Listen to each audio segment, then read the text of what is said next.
आज सकाळी विकास लावंडे यांच्यावरती संग्राम भंडेरे आणि त्यांच्या कार्यकर्त्यांनी शाईफेक हल्ला केला। त्यानंतर ते इथं आले, त्यांनी FIR दाखल केली आणि आता इथे लोणी काळभोर पोलीस स्टेशनमध्ये सत्याग्रही आंदोलनाला बसले आहेत। त्यांचं म्हणणं आहे की त्यांना अटक करावी, त्याशिवाय आम्ही इथून उठणार नाही। काय भूमिका आहे लावंडे साहेब? खरं तर हा माझा वैयक्तिक जगामध्ये कोणाशी दुश्मनी नाही आहे।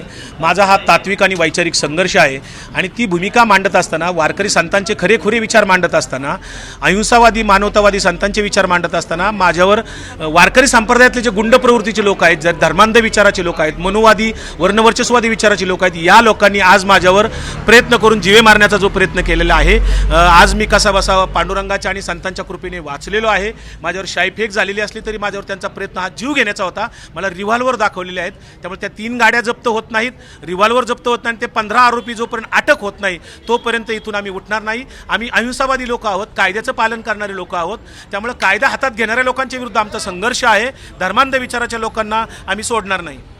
काय भूमिका आहे? हे वारकरी संप्रदाय हे काय कुठून नवीन साहेब? हे वारकरी संप्रदायातले लोक नाहीत, हे सुपारीबाज भामटे आणि लबाड लोक आहेत। हे RSSनं आणि भाजपनं वारकरी संप्रदाय संपून मनुवादी विचारसरणीचं सरकार आणण्यासाठी पाळलेले हे लोक आहेत आणि ह्यांना भाजप स्पॉन्सर्ड आहेत, ह्यांना पैसे देत आहे महिन्याला। त्याच्यामुळं वारकरी संप्रदायातली यांची घुसखोरी लावंडे साहेबांनी बाहेर काढली आणि ती घुसखोरी बाहेर काढल्याचा राग ह्यांचा गुरु कोण आहे, हे 20 पैकी कोणता गुरु आहे, या भामट्या संग्राम भंडाऱ्याने सांगायला पाहिजे ना।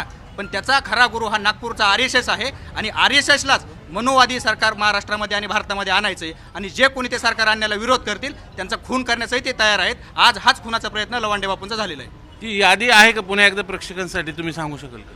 तिथं वाचून ती यादी 20 जणांची आहे।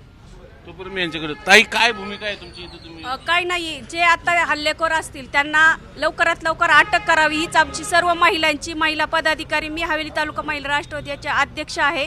मी सर्व महिला पदाधिकारी व महिला राष्ट्रवादी काँग्रेसच्या वतीने मी जे पोलीस स्टेशन लोणी काळभोर आहे यांना विनंती करत आहे की लवकरात लवकर या नराधमांना अटक झालीच पाहिजे, नाहीतर आम्ही इथनं हलणार नाही। हे बघू शकतो, ही सगळी मंडळी आहेत। मी जोपर्यंत हल्लेखोरांना अटक होत नाही तोपर्यंत आम्ही इथून उठणार नाही, अशी या सगळ्या आंदोलकांची भूमिका आहे। त्यामुळे आता पोलीस नेमकी काय भूमिका घेते हेच पाहायचं। व्हिडिओ जर्नलिस्ट विकी कांबळेसह चंद्रकांत फुंदे, झी मीडिया, लोणी काळभोर, पुणे।